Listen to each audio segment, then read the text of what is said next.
Welcome back to Brick by Brick. Today we're going to be going over the benefits and drawbacks of investing in these medium-sized sets. So this one is a Lego Friends set. It's about retails for about $50, I seem to remember.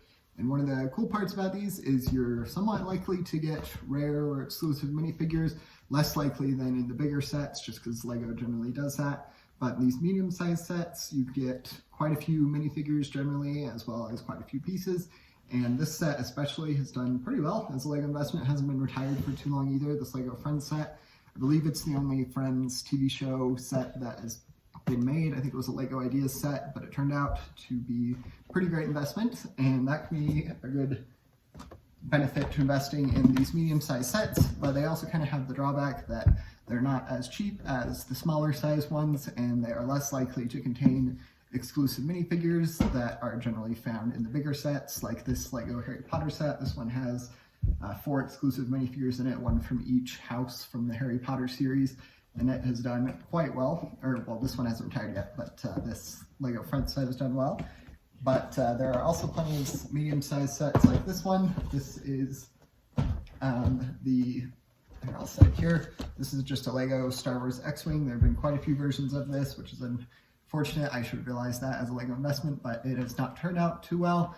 It's still gone up by a couple of dollars, and I was able to get them on sale, so I still am up by an okay margin, but definitely not as much as I had hoped for.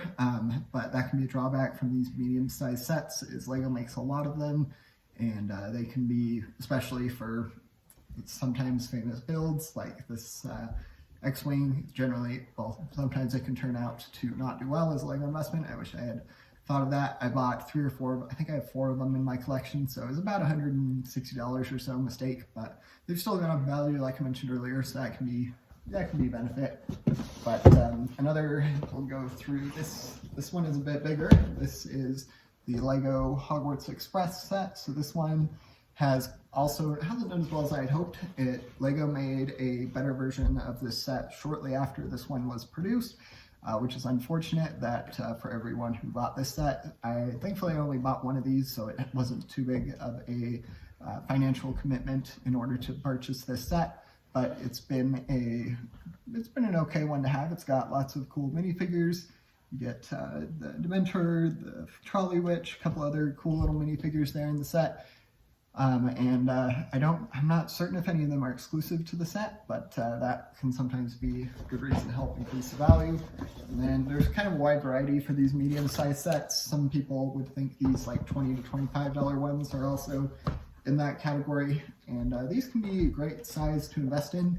If you're not able to afford big Lego Star Wars sets, then often purchasing these kind of $20, $25, they're probably mostly about $25 sets, can be a great way to start building up a Lego investing collection. That was the case with this Lego Star Wars set. It's done pretty well, but certainly not as well as others. We'll go to a set that is about that size that is done much better. This is the Pod Racer 20th Anniversary Edition.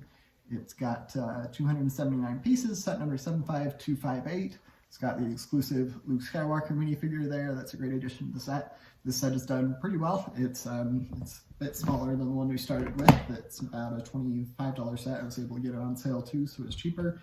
But this one is done pretty well. It's been a good one to have.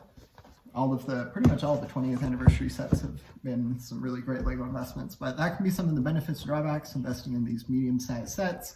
You are slightly more likely to get exclusive minifigures than in the smaller sets, but you also sacrifice the potential for higher reward that you could have gotten with a higher ROI for a smaller set or even a bigger set. I've seen some large-scale Lego Star Wars sets do quite well. But those are some of the benefits and drawbacks. Feel free to let me know if you have any questions, and don't forget to like and subscribe. Thanks. Bye.